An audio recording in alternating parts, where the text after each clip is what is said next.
In 1 Samuel 13, you'll recall after Samuel had made his first really big disobedient blunder, when Saul made his big blunder and he offered sacrifice that he was not authorized to offer, you remember that Samuel told him at that time, back in the 13th chapter, God is going to replace you. The kingdom is going to be taken from you and given to a man after what? After God's own heart. The Apostle Paul repeated that in Acts chapter 13 when he was preaching. I believe it was Iconium, Lystra, one of those places, and he reminded the listeners about David being a man after God's own heart. He basically quoted from 1 Samuel 13. So we're in our third lesson about David, and we're trying to learn lessons about David. So what stands out in your mind in the first two lessons, something really amazing about David? Think about it for a minute. His faith. His faith. How did he demonstrate that faith? Well, he didn't have fear when normal people He wouldn't have ran fear. towards Goliath.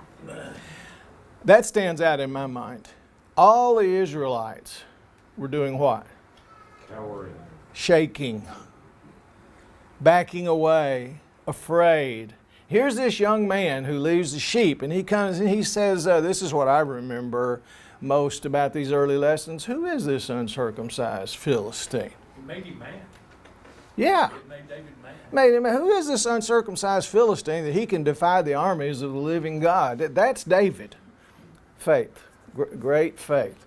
What else? There's one other thing that stands out in my mind that we've studied.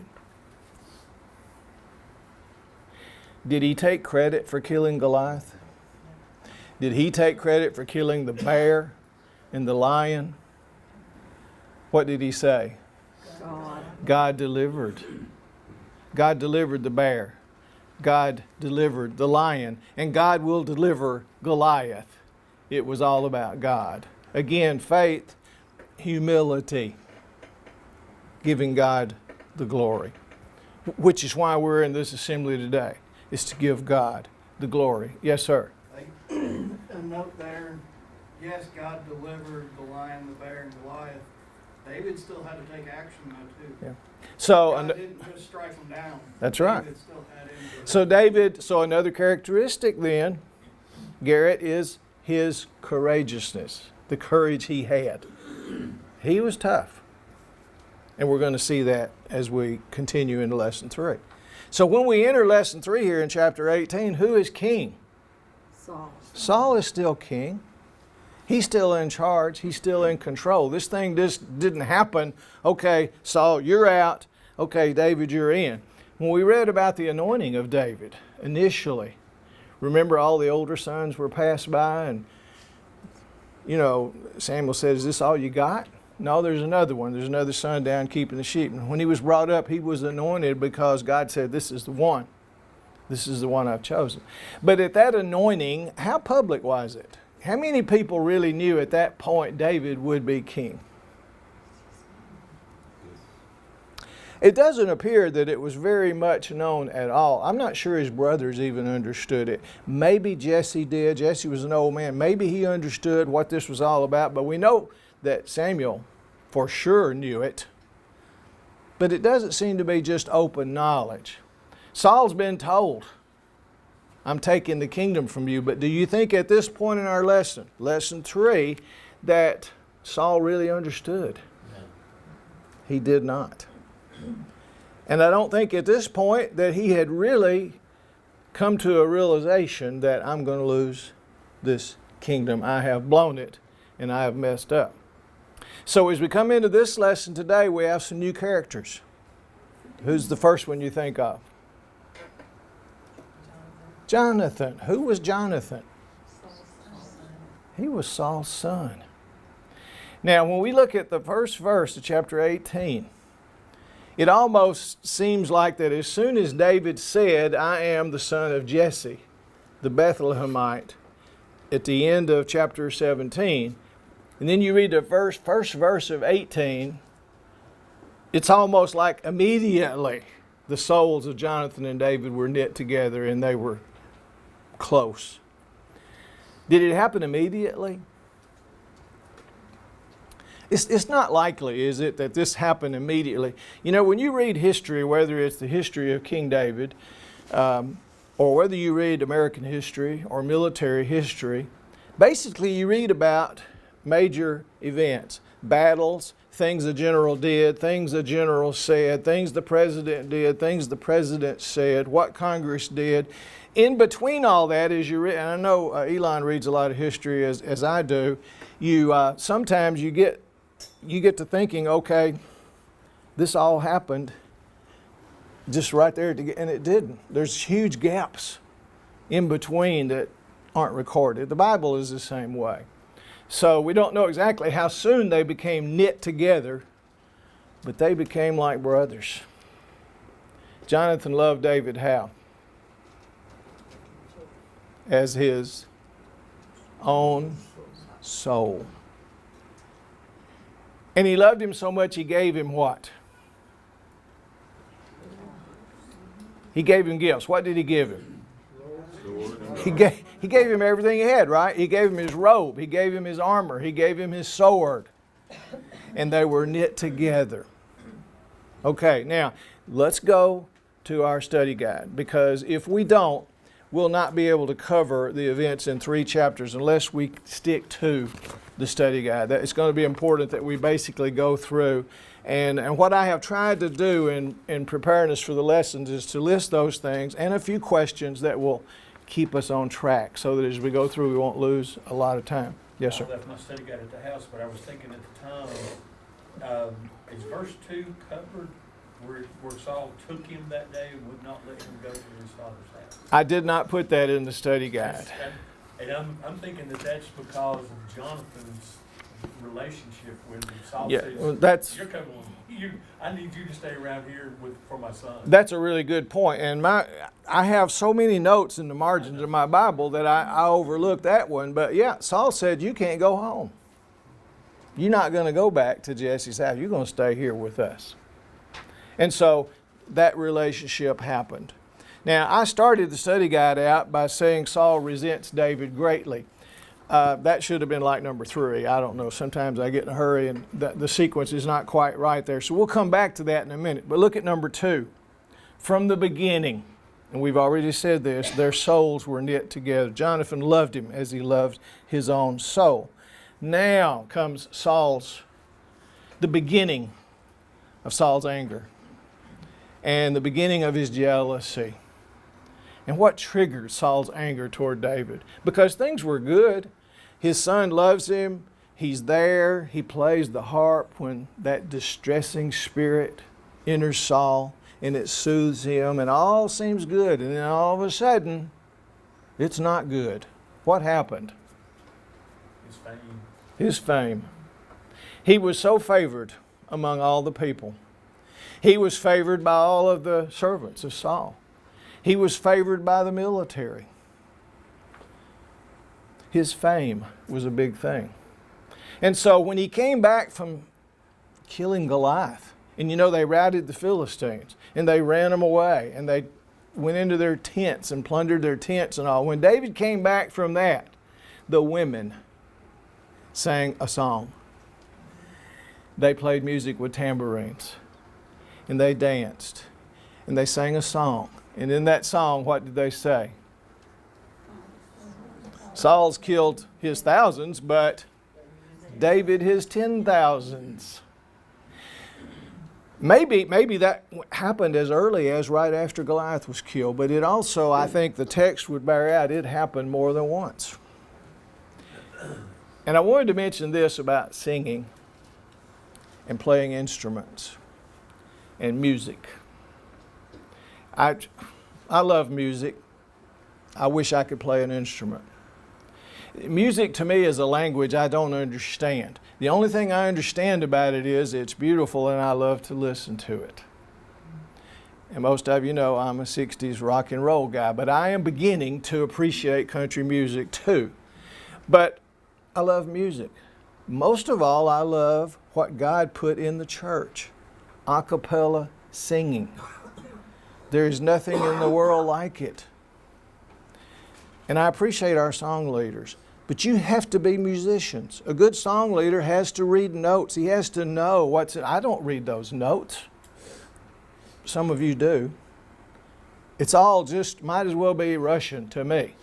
But I appreciate that God has put music in our life. In our secular life, our everyday life, music, from the time we were children, when we heard music, we started doing this, and patting our foot. It's just, it's a gift from God, and He put it in the church. And these women were singing, and David played the harp to soothe Saul. That's special to me, because it's a gift from God. And singing is something we need to all appreciate. And in the assembly, we need to sing out to God. Sing praises, sing thanksgiving, sing glorification to God, and sing to one another.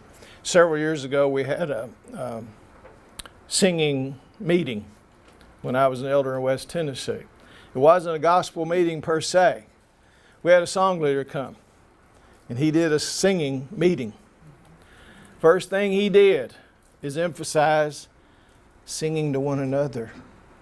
After you're singing to God, sing to one another. So he had us all pivot to the right, to the left and to the right, and we sang looking at one another, not looking at the song leader. Have you ever done that? It's very impressive, because you are looking right at the people across the aisle from you and you're singing. We could talk all day about singing, but God gave it to us. He put it in the church. And it's a beautiful thing. And it's a very, very important part of our worship. Now, so let's move on. Saul gets upset. He is jealous of David's popularity. And someone is assigned to read verse 5. I think that might be Dan. Is that you? Yep. Let's all look at verse 5 as Dan reads for us. So David went out wherever Saul sent him and behaved wisely. And Saul set him over the men of war, and he was accepted in the sight of all the people, and also in the sight of Saul's servants. Thank you. He behaved how? Wisely. And was accepted by everyone. Saul is intimidated by this. And he begins immediately to have these feelings. He says, well, what's he going to want next? Is he going to want the kingdom? So he is early on intimidated by David's popularity, his favor with all the people, his favor with his son, his favor with his own household. What's happening here, Saul said. Saul has already been plagued by this distressing spirit from God. We've already talked about it, and it's a question in this lesson. I don't really know why I put it there, because we covered it in lesson 1. But this distressing spirit wasn't just Saul being upset. It wasn't just Saul feeling guilty. It wasn't him feeling angry. Maybe that was all part of it. It wasn't just his mental aberrations, but God sent this distressing spirit on him. He deserved it for what he had done. So that's part of the whole picture here. Yes? Say from all appearances, though, it appears that it comes and goes. It does come and go. And not only does it come and go, he is sorry that he did say things and do things. He changes. We're even going to read in just a minute. He prophesied. He taught. He praised God. It's very interesting. So there's an ebb and flow here. All right. So let's go back to the study guide so we don't get behind. Let's drop down to number 5 there. The first instance when Saul tried to kill David. This is very interesting. Things were going well.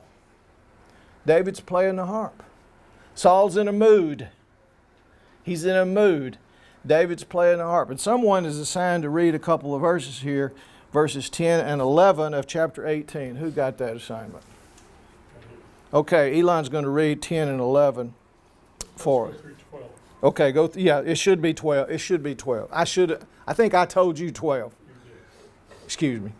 And it came to pass on the morrow that the evil spirit from God came upon Saul, and he prophesied in the midst of the whole house, and David played with his hand, as at other times. And there was a javelin in Saul's hand. And Saul cast the javelin, for he said, I will smite David even to the wall with it.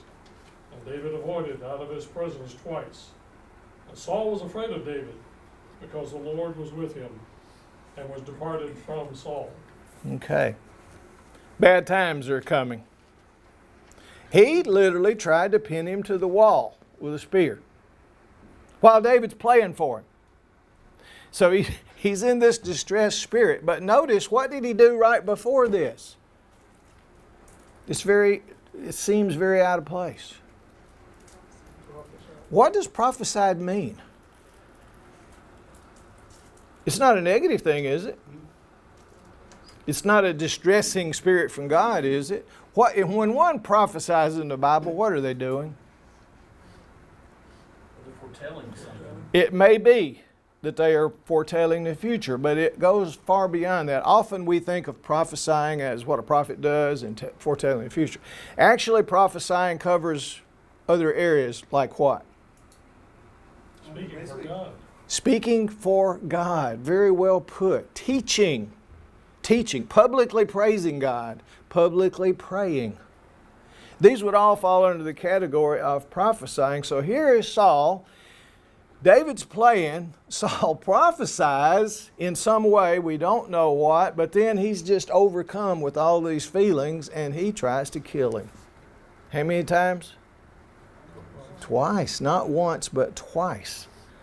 Literally tries to pin him to the wall with a spear. So the trouble begins right here. Any thoughts up to this point? Or questions or comments? Isn't that troubling that in that, whatever enclosed space that was, that David allowed him a second attempt? And you know, another impressive thing that we are going to learn about David is through all these attempts on his life, he didn't try to kill Saul. He did not try to kill Saul. He even, as we don't want to get the story ahead of where we are, but given opportunity to kill Saul, he said, no, that's not right. And he kept others from killing. He kept others from killing him because of his respect and honor for the position. You see. So, yes, it is very interesting that he didn't fight back. This